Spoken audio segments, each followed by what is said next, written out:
Jesucristo, el Verbo viviente, es el único medio de salvación. Él es el centro del pensamiento de nuestra vida, la fuente y la autoridad de la doctrina. El principal propósito de la vida de Cristo fue la obediencia a los mandamientos, exaltando la ley de Dios como un reflejo de su carácter. El principal mensaje a ser predicado en el mundo, basado en Apocalipsis 14, está representado por 3 ángeles llevando el Evangelio eterno al mundo entero. Este mensaje se basa en los encantos inigualables de Cristo y declara que la hora del juicio ha llegado y llama a obedecer los mandamientos de Dios. Mediante su palabra, Dios ha comunicado a los hombres el conocimiento necesario para la salvación. Las Santas Escrituras deben ser aceptadas como dotadas de autoridad absoluta y como revelación infalible de su voluntad. Y aunque el canon de las Escrituras inspiradas está cerrado, el Espíritu Santo continúa iluminando, amonestando y confortando al pueblo de Dios a través del testimonio de Jesús, el Espíritu de profecía. El camino a la vida se traza a través de un camino angosto que debe ser recorrido con confianza, las promesas que Dios dejó a hombres y mujeres fieles que dedicaron sus vidas hasta la muerte por el Evangelio eterno. Los fundadores de la Iglesia soñaron con el día en que la revelación sería una realidad en sus vidas. Miraron con los ojos de la fe aquel día glorioso cuando finalmente la promesa sería cumplida en la venida magistral de Jesucristo a esta tierra para recompensar a cada uno según sea su obra.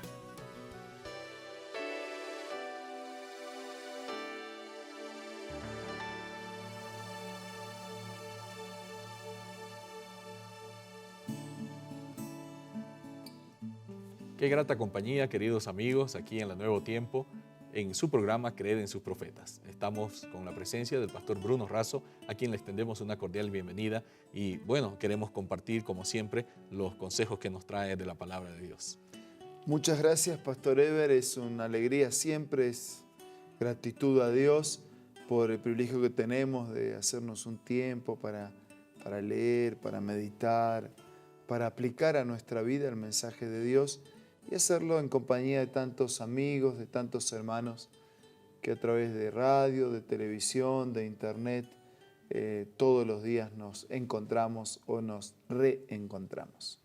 Pastor, ahora nos congrega un interesante capítulo a todos, ¿no? Estamos ya sobrepasando la mitad del libro de Josué y él había estado empeñado en muchas conquistas, pero al llegar al capítulo 13 nos muestra que quedó algo de territorio sin conquistar, ¿no?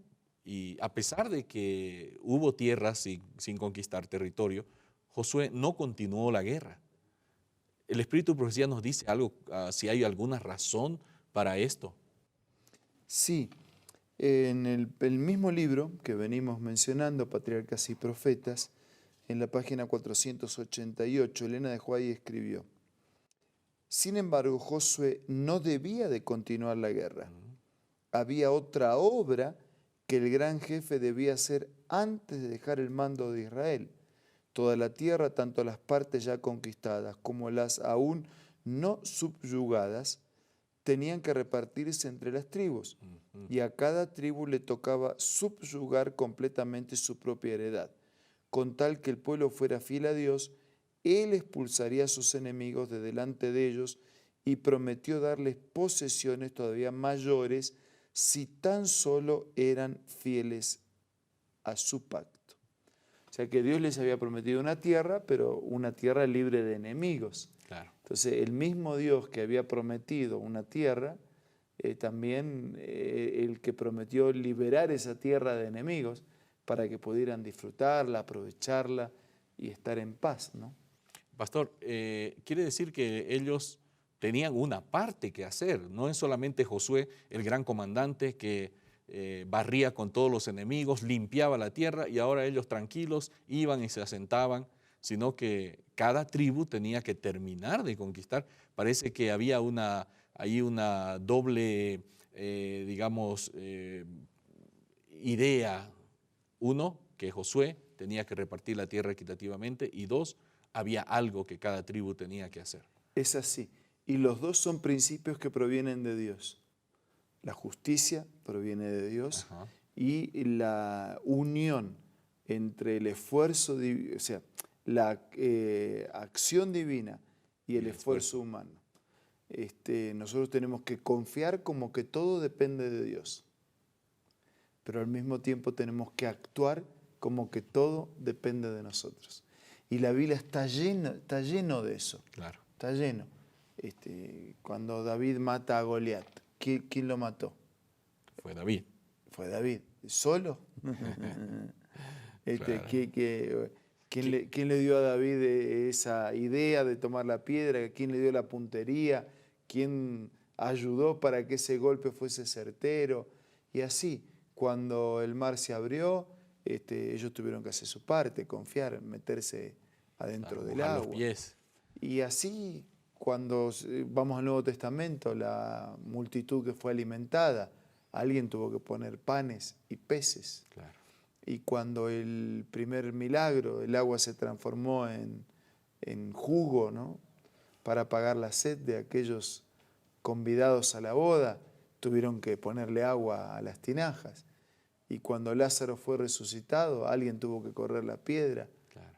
O sea, siempre la Biblia está llena de ese principio. Los dos principios, ¿no? La equidad, la justicia, y por el otro lado, la unión entre el accionar divino y el esfuerzo humano. Qué bueno, gracias por esta aclaración, pastor. Ahora, en el mismo capítulo se menciona que la tribu de Leví no recibió una asignación de tierra. ¿Cuál era la razón? La tribu de Leví tenía una función y una misión especial. Y Elena de White lo comenta de esta manera.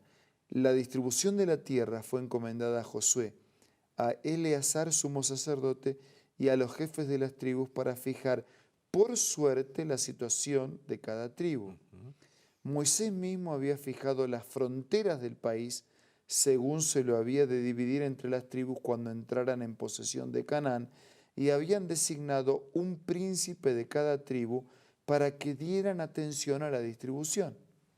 Por estar la tribu de Leví dedicada al servicio del santuario, no se la tomó en cuenta en esta repartición, pero se les asignaron a los levitas 48 ciudades en diferentes partes del país como su herencia. O sea, no tenían esa tierra, pero tenían otra tierra en calidad de un ministerio especial. Claro. ¿Cuál era el ministerio especial? El ministerio del levita, era el levita, era el sacerdote, era el pastor, era el ministro, era el líder religioso que se dedicaba exclusivamente a eso y que entonces iba a ser sostenido y mantenido de otra manera. Claro. Habían 6 fiestas anuales donde todo el pueblo se reunía en torno al santuario, pero mientras tanto, entre las semanas y los días comunes, parece ser que la distribución de 48 ciudades en diferentes partes del país, lo pone así bien claro Patriarcas y Profetas, lo que acaba de leer, parece que tenía la intención de permitir que hubiera un liderazgo espiritual eclesiástico alrededor de cada tribu, de cada comunidad, y para eso estaban los levitas. Claro, como yo podríamos decir, en esta región, en esta provincia, en este estado, hay 48 iglesias. Ajá, correcto. Y en cada iglesia hay un líder espiritual que transmite el alimento de la palabra de Dios, los recordativos de los mandatos divinos, el acompañamiento en el crecimiento de la fe, en la fortaleza de la fe, claro, en el enfrentar las luchas de cada día. Así que ese repartir, esa herencia en esos 48 lugares diferentes, realmente lo hacían especial porque el levita era especial, llamado por Dios para hacer una tarea especial, dirigir espiritualmente como ministros, como líderes espirituales del pueblo de Dios. Ahora, aparentemente ellos no tenían una herencia de tierra, pero tenían otros ingresos, ¿no? Todo lo que ellos daban, los israelitas, los levitas recibían, ¿no?, de esas bendiciones a través del diezmo, las primicias. Y aquí nos dice claramente que la tribu de Leví no recibió, pero recibió 48 ciudades repartidas, pero ¿cómo iban a desarrollarse? ¿Será que ellos no iban a tener, digamos, sustento material? ¿Iba a ser algo así como que desamparadas? ¿No? Pareciera ser como que un poquito arbitraria o desventajosa para la tribu de Leví esta distribución. Claro, pero Dios que tiene todo planificado y proyectado, estableció en la Biblia al principio, que después está a lo largo de toda la Biblia, de que el sacerdocio vive de su sacerdocio. Okay. El sacerdote vive de su sacerdocio. El sacerdote vive de su sacerdocio. ¿En qué sentido? Dios estableció el principio del diezmo, Ajá. que está a lo largo de todo el Antiguo Testamento, de todo el Nuevo Testamento, para que aquel sacerdote, aquel ministro, aquel líder religioso que dedica su vida totalmente a Dios y a la iglesia, sea sostenido, sea cuidado por Dios a través de la iglesia. Oh, qué interesante. Quiere decir que todas las tribus contribuían para la manutención de la tribu de Leví, que era una tribu especial. En parte es así, pero hay otra parte. Cuando yo doy el diezmo, estoy admitiendo y reconociendo que yo no soy el dueño y que Dios es el dueño. Y que como Dios es el dueño, nada me pertenece. Y una parte me pidió que se la dé a Él, a la iglesia, para que sea usada para el ministerio, para la tarea de la iglesia. Entonces, es usado para el sostén del ministerio, pero es la evidencia de que yo me reconozco un administrador y acepto la soberanía y que Dios es el dueño de todo. Qué bien, pastor. Con esa explicación queda muy claro entonces que realmente la tribu de Leví no fue injustamente dejada de lado en la distribución. No, fue llamada para una tarea especial y sostenida de una manera especial. Qué bien. Con esa explicación, amigos, nosotros tenemos un corto mensaje y enseguida volvemos. ¿Qué tal? Presta mucha atención a esta cita. Jacob prevaleció porque fue perseverante y decidido. Su experiencia atestigua el poder de la oración insistente. Este es el tiempo en que debemos aprender la lección de la oración que prevalece y de la fe inquebrantable. Las mayores victorias de la Iglesia de Cristo o del cristiano no son las que se ganan mediante el talento o la educación, la riqueza o el favor de los hombres. Son las victorias que se alcanzan en la cámara de audiencia con Dios, cuando la fe fervorosa y agonizante se hace del poderoso brazo de la omnipotencia. Qué lindo, ¿verdad? Esta cita tú la encuentras en el libro La Oración, escrito por Elena G. de White. No puedes perder este maravilloso libro de tu biblioteca personal. También, si te gustan las aplicaciones y la tecnología, descárgalo como Elena G. de White del App Store o del Play Store.